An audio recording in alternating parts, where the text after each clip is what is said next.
Greetings, Brickmaniacs. I'm Dan Siskind. I'm here with Eric, who is the assistant manager of our Miramar store. I'm in Miramar, California. We're here to talk about the USS Makin Island model that has been in the store for just over a year now. Yep. But we've never done a video of it. This is the first time we've actually done something for Brickmania TV with the Makin in the store. I think now's a good time to change that. Yeah. So Eric has been working on this. I started this in our warehouse with the Brickmania team like 5 years ago. And it took a long time to get it done. We had some interruptions. Brought it here over a year ago. It wasn't quite finished. Right. It was finished enough to show it, finished enough to bring it here. But Eric, you've been working on this for the last year. Do you think it's finished yet? We're close. Yeah. We are very close. There's still a couple of details that we need to do. If you'll notice on the bow of the ship, we have some netting that is supposed to protect sailors so that they don't fall off. Correct. That needs to be duplicated on the aft end of the flight deck. And we should be good to go. So when we brought it here, it was probably what, 80% tiled? Yeah. We brought it, we worked on it until we ran out of pieces and ran out of time. Brought it here and with instructions said, here, in your spare time, finish it. I think it looks impressive because there was railings missing. There was just like a hint of what needed to be done on it. And you filled in the gaps quite well. Thank you very much. It was a team effort. We all added our own touches to this.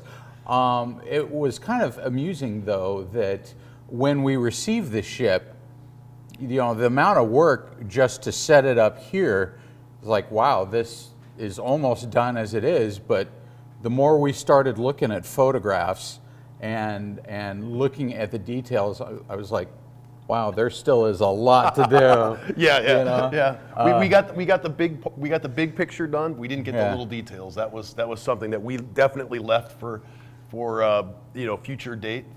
I thought I'd have to come back and do this and work on it, but no, it was our you took over the carried the torch forward nicely with this.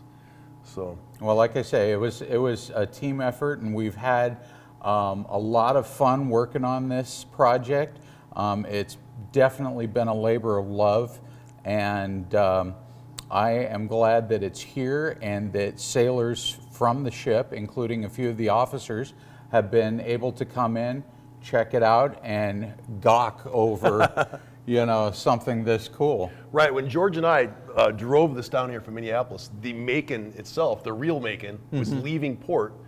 So we dropped this off, the timing was just wrong because we were hoping to have this here before they left port. It didn't work out. And we dropped it off, and it was kind of cool because as we were leaving town, we saw the Makin leave the harbor. Yeah, you were actually in time to wave goodbye. Yeah, we saw it go over the horizon. Yeah, it was kind of neat. We were surprised because it was actually supposed to leave the day before, but they got delayed in port. So we drove over the Makin, going over the bridge to Coronado. Oh, see, that I didn't know. That's pretty cool. We were like, hey, look, there's an LHD down there, and then we saw it go out the harbor, like, hey, it's 8. That's the Makin. Yeah, so. Definitely.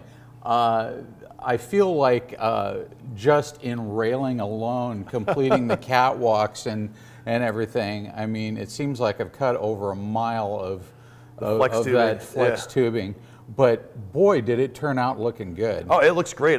You guys have done a lot, and I look at it and go, we could keep working on this forever. We could keep adding the cargo pallets, all the more firefighting vehicles, all the things that would normally be on a crowded flight deck like this. And then you have the sides have all the cargo receiving area, things like that. Like we've just barely touched the tip of the iceberg on this. Well, what's interesting, I used to work for a naval contractor, and so I know that when ships come in for their maintenance upgrade period, they do a lot of changes, not just on the interior with the electronics and the warfare systems, but on the exterior as well. Literally every time a ship comes back from deployment, if we had a model of it, we could update it. Right. And the Makin Island is definitely no exception. Right, and I noticed even some of the things that we built on this model, based on the pictures we have, are different now. Like the colors of things have changed. The things have been painted different colors. Things have been moved around. are added to, and sometimes abandoned. Right, Equipment gets removed and taken off. So the air wing, we have almost. I mean, it's a full air wing. The only way you'd have more room on the deck is to put something under the deck, into the hangar deck. Right. So these are all Ospreys. We have the CH-53s. We have 3 of those on the deck. But we have. I mean, this is like a little bit of sampling of everything. So. Oh yeah. Oh, definitely. There is not 1 square inch of the real ship that is not being used for storage of some kind. Absolutely. So, and we have 2 LCACs here. And there's a submarine over here. I don't know. Joa built this? Yes. So you're the store manager, the general manager, put this together because he's Lego obsessed like all of us are. and did a fine job. I was actually impressed with how fast that sub came together. Yeah, it looks neat. And if you don't know much about these task force, when the Makin goes out, it never goes out by itself. Right. So it's always shadowed by at least 1 attack submarine, and several other surface ships will be going along, either replenishment and or surface combatants. Mm-hmm. It's definitely a team effort. Yeah. So now we have to build the rest of it. We need the next size smaller amphibious assault ship that would go with the next size smaller. And LPD. Yeah. I'm ready if you are. We need a bigger store. So, some stats about this ship. I think we've gone over this before. There's been other videos, but I think at this point we're probably, with the air wing, it's got to say we're close to 500,000 bricks in this thing, or more. Much more. Much more. The bags of tiles that disappeared into this thing. I mean, big bags. We can only order 999 tiles at a time, so we'd have to order, of any given one color one time. And I remember having to just we ran out of tiles again, and just get more and more and more. Well, the funny thing from my perspective is, every time I placed an order for more parts for this thing, just a single order was like 2 to 3 times the size of the largest Lego kit I've ever built. It just absorbs parts. Yeah. Well, and we have a full. I mean, think about it. Like, what's an Osprey? 3,000 parts. 3,000. We have 8 of them. 10 of them, I think. I don't remember how many we have. So I mean, that's a lot of parts. The LCACs are immense. We got that LCAC back there is a dozen Humvees on it or close to it. Yeah. So on the real ship, we could have 3 LCACs into the well deck in the back. We have 2 here built. The third one is actually GHQ. We actually have 3 for it, but we have it in Minneapolis right now. Yeah, one thing that I didn't particularly understand, and the next time a member of the crew comes in, I'll ask, is these were actually designed to carry, like you say, 3 LCACs or 2 LCACs and what's called an LCU, a landing craft utility. Or 2 of those, I think. And the Makin Island does not have one. And I don't know why that would be. So here's my understanding. You could have 2 of those, what did you call it, LCU? LCU. Yeah, the utility, landing craft utility. It's long enough, the well deck is long enough, but they've changed their safety protocols, so they can't put 2 of them in there and get the gate closed. So when they put 2 of them into the well deck, it actually, the second one sticks out the back a little bit. They can't close that door. Yeah, that's just bad form. So it's really three of the LCACs, or 1 of the full-size LCUs, and then maybe some smaller craft can go in there. Mm-hmm. But I think if you're going to assault the beach, you want something a little bit quicker and more, I guess storming the beach. Well, I'd feel much better in a hovercraft that can drop me right off on shore. And the funny thing is, that's got a fair amount of fear factor because those things are anything but quiet. Oh, right. Yeah, I've seen them off the point out there, north of San Diego. Yeah. So. In fact, I will tell you, we got visited by the executive officer of Aircraft Unit 5, which is up at Camp Pendleton. Sure. She loves this model. Oh, great. So, well, this is fun. It's great to see it all put together. It's at our store, and we should say the store is open 7 days a week, with very few exceptions. We're only closed, a couple of days a year, a couple of holidays, and it's free. So if you're in the San Diego area and have a free moment, come out to Miramar. I mean, the air base is right across the street. If you come on a weekday, it's a hive of activity. Right. Yeah, definitely. We would love to see you all here. You know, their training that they do across the street is tantamount to a free air show every day. You know. Yeah. Oh yeah. It's a lot of fun. You can sit out in front of our store, watch the aircraft. You can go upstairs, up on the balcony. You can see a little bit more. But yeah, and probably get some of the wind off of the rotors too. Yeah. You know. So we were here yesterday, and we were getting a very good view. We actually went onto the base and got better view of the aircraft here at the store than we could from the base. So it was kind of neat. You get because you have a more of a stand back perspective. You can see a lot more. Right. So on the deck, all these aircraft, these boats, everything here is actually a Brickmania kit. Just about everything, I should say. There's been some custom add-ons that you guys have been doing a wonderful job of putting some cool Easter eggs on the ship to make it a little bit more interesting. It's definitely fun to look at. Yeah. You know.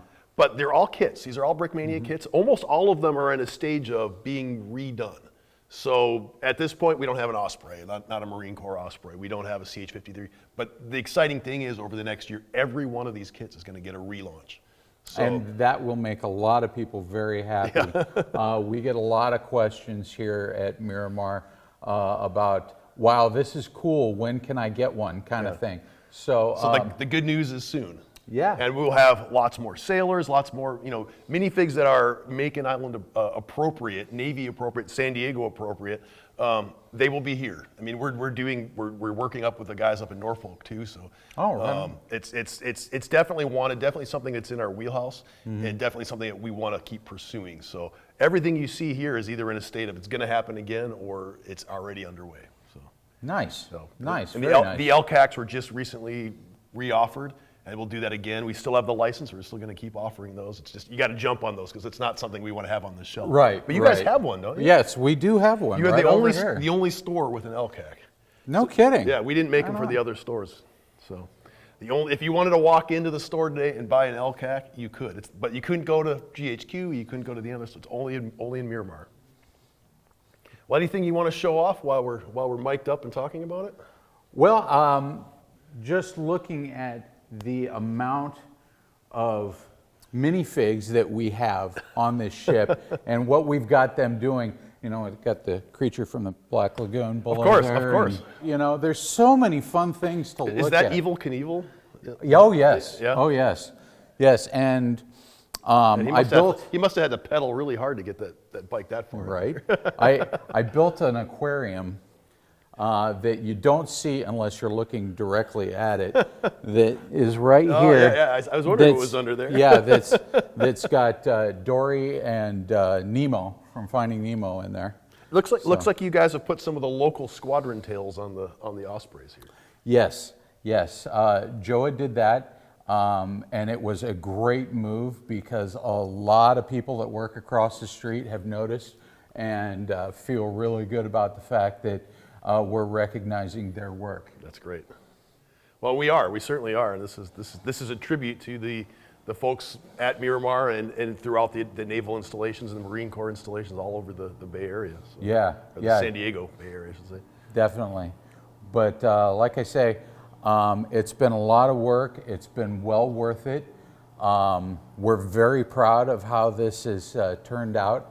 And we'd love for as many people as possible to come see it. Do you get people open those doors and just kind of like gasp as they walk in the door the first time? I can't tell you the number of people that actually press their noses up against the door when we're not open yet, just so that they can look at this ship model.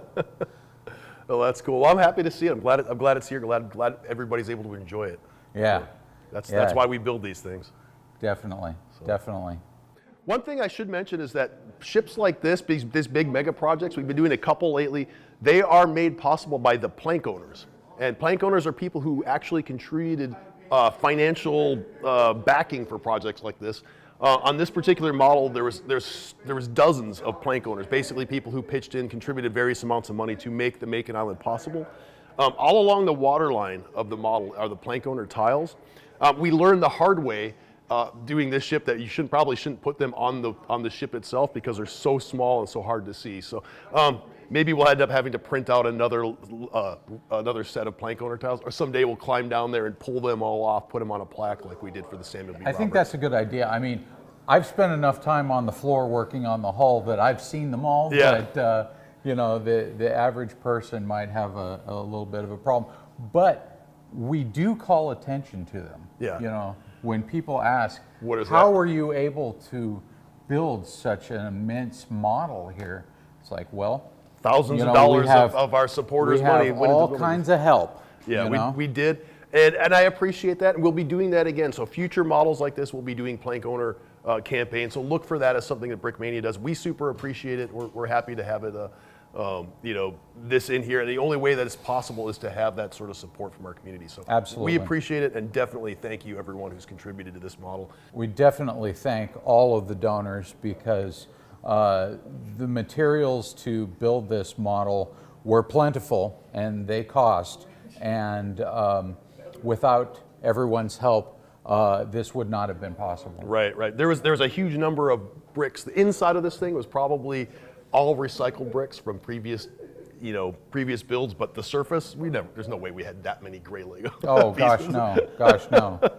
You know, and I tell people from time to time, you know, I'm joking around with them. It's like, hey, if you find, you know, gray Legos a little difficult to find, you know who to blame. Well, no, I think You know? we'll keep making them. Oh yeah. Lego makes sure there's an unlimited supply. Well, thank you very much for having me on. Well, thank you. I appreciate it. Thank you for continuing the build, and I look forward to the future additions and future upgrades. Right on.